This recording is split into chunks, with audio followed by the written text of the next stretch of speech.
first thing is you've really got to know your business and you've got to know your data. So what are the vacancies? What is your current turnover rate? What feedback is your staff providing or sharing at the point that they're exiting, that they're sharing with you? So what is that information? Why are they leaving? Number one, you've got to know why. Number two, when you think about retention, it's important to find those areas of connection with the nursing staff. And it's not a one-size-fits-all model. Different nurses and different levels of tenure need different things from their chief nursing officer. And so you've got to be flexible. And this job is, this is a tough job. And our nursing colleagues are relying on us to connect with them, support them, but lead the way. And that's from a nursing standpoint. Got to connect. You've got to advocate. And you've got to see, what are they saying are gaps? Is it education? Is it equipment? And is it staffing? It may be a combination of those. And then what plan are you going to put in place to address that? It's one part of it. The other part is connecting with your executive team to help them be a little bit more creative for the resources that they're going to use to provide for nurses. That may come into play with equipment purchasing. You're going to have to connect with your CFO and your CEO. What does that look like from a capital request standpoint? How can maybe you don't do it in bulk purchase, but how do you allocate this? Maybe divide that cost over the rest of the year to get your staff and your team what they need to provide safe patient care. When nurses leave also because they don't feel safe, because they may not have tools and resources to do their job. To support that, you'd have to get creative around the staffing model. And if that means maybe you need to have flexibility in the capacity in a department, you may need to decrease capacity to make sure you have safe ratios. You may have to enlist contract labor. And if we're being a little bit stringent on contract labor, then let's reassess what you are paying nurses, maybe in a certain department, let's say telemetry. Is this balanced with kind of where they are in the market?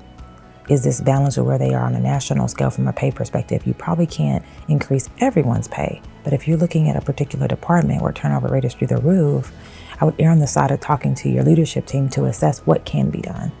Is there a $2 raise that we can give this core group of nurses? And how do you communicate that effectively so that they understand the why? The increase is not to save you or prevent you from turning over. It's because we value you as an employee. And we feel like this is appropriate for you and we believe in you. You've done X, Y, and Z. You've been a part of these committees, or you've given it your all, and we want you to know we care about you. That's what they want to feel. They're not asking for thousands of dollars, $10 increases. They want to feel valued. So you've got to connect and be transparent. Our CNOs now more than ever have to be transparent with our administrations. Not that we're always going to agree, but they are relying on us as the clinicians to give them this feedback. This is what the nurses are saying. This is what they're feeling, and we have data to back it up. Now, how are we going to address this as a team? First things first, advocacy for telehealth, AI. You have to advocate for it, and it has to meet a need. Right now, it's important, and our CNOs have been tasked with with increasing business acumen. I mean, gone are the days where you're just that clinical leader. You've got to have business acumen. So what is the business case for this? What is going to be your ROI? What is the need that we're meeting? And how is this going to offset something? It's got to offset something. Sometimes you're going to make those decisions that don't offset anything, but it's important to have. There are things like that. But more often than not, there's a business case that can be made. So utilizing team members that make business cases all the time is a good start.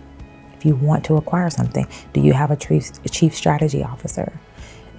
Meet with your CEO and say, here's what I'm thinking. I need your support from a business standpoint to say, help me draft a plan for how I can effectively communicate this, where I'm speaking to our market team in a language that they understand, because they have to then respond to our corporate leadership team about what I'm asking for.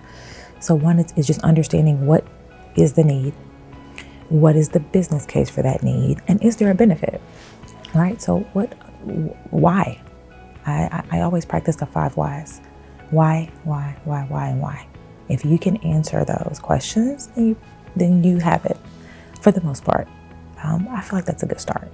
Don't be afraid to ask for help with a business case. I pull my CFO in. I pull my CEO in, my chief strategy officer, and they can help guide based on their knowledge or history with the organization on how you should navigate those asks.